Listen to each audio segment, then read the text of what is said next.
The following is a presentation of the Dougsville Online Academy. Salutations, I'm Professor V, and this of course is the Dougsville Online Academy's Intro to Art Appreciation. Now, before we can start appreciating art, one must define what is art.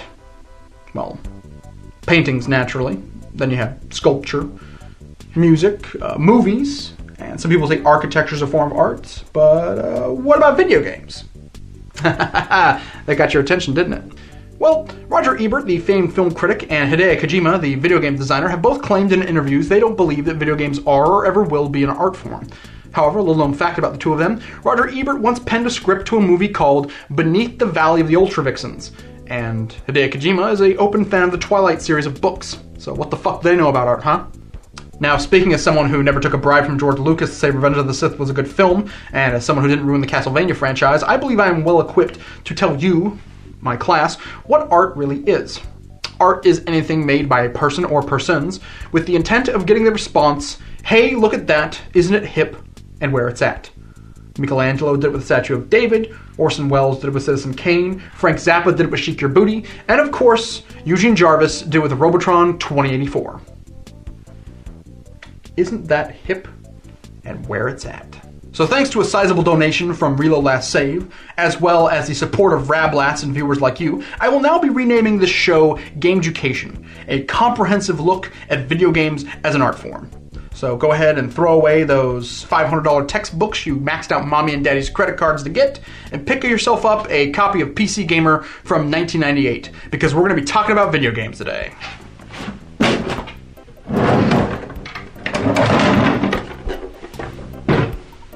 Let me just get my...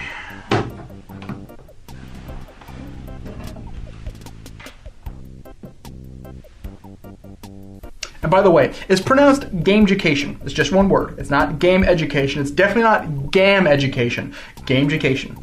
I'm trying to build a brand here, and no one wants to buy a t-shirt of a show they can't pronounce. So where do we begin? Well, like any critic of an art form, I'm going to do a lot more complaining than I do complimenting. So I'm going to be talking today about something in video games that kind of ticks me off. But I thought you liked video games! Who said that? This is an e-course for an online college. I should be the only one in this room. No? No one there now? Sorry about that, folks. Anyway, today's first lesson, historical facts that video games get wrong.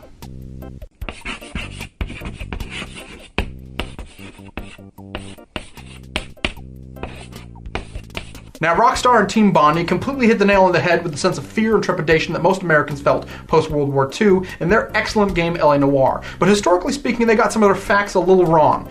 You see, the Black Dahlia murders, a sizable case that you follow in the game, didn't quite go down that way. It was actually an invention of tabloid journalism, as were all murders at the time.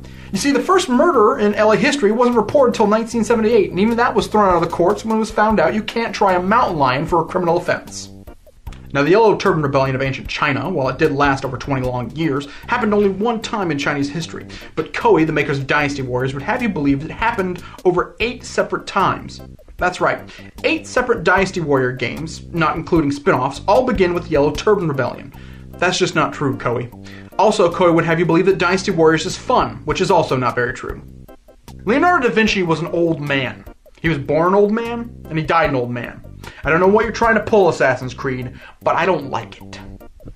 Now, being a professor means being well-read is kind of the job description, and while I have read many historical texts on the Battle of Trafalgar Square, the birth of our nation, the French Revolution, the building of the Great Wall of China, and so on, not once have I found a first-hand account of the existence of Carmen Sandiego. Dead Rising. Now, I know what you're going to say. Don't worry, I don't plan on insulting your intelligence by suggesting that because zombies don't exist in the real world, they shouldn't be in video games. Dead Rising is a work of fiction, and I can appreciate it as such. I mean, Ivanhoe is a work of fiction, and kids seem to dig that. My one gripe with the game is the setting, Willamette Mall. I know for a fact there's Sbarro's in that food court. In fact, there's a Sbarro's pizza in every mall food court. And if you're saying right now that your mall does not have a Sbarro's in the food court, guess what? You don't have a mall. You have a loose confederation of retail outlets that happen to be located in one internal enclosure. The Mushroom Kingdom hasn't been ruled by a traditional monarchy for over 40 years. The princess herself is more of a spiritual figurehead for the country. The citizenry actually elect members of parliament and a prime minister, which their culture refers to as a Yoshi.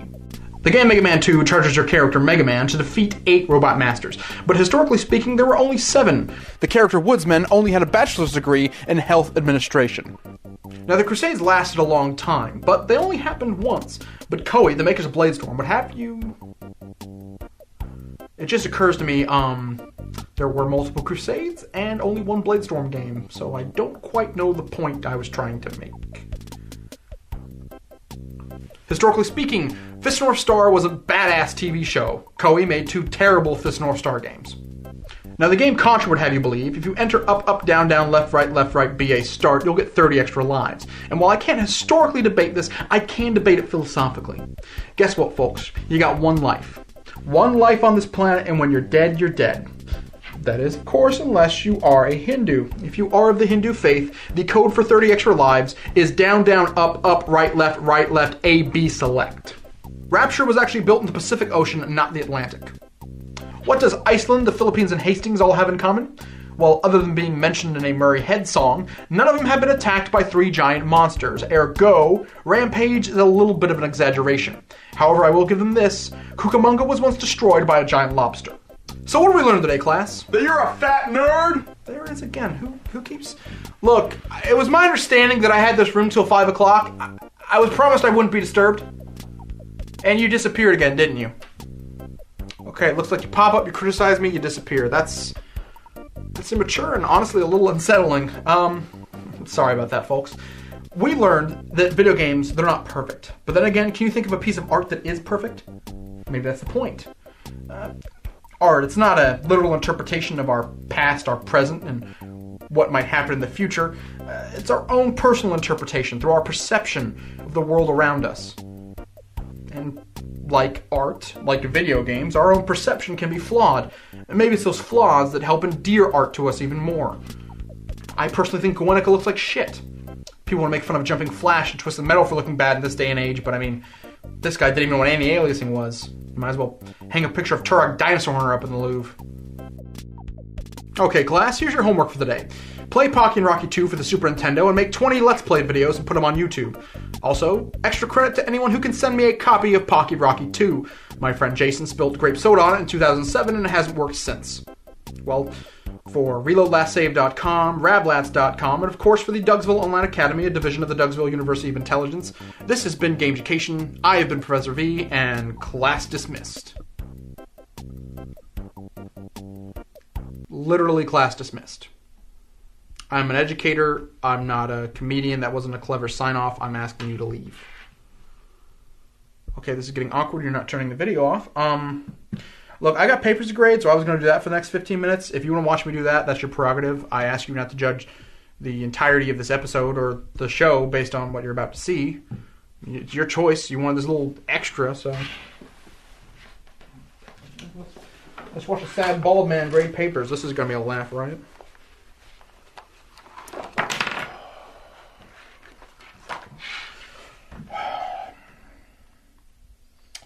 Why think Sonic the Hedgehog is the greatest character in modern fiction? F-. So this is what my life has become. Thank you so much for watching Gameducation with Professor V.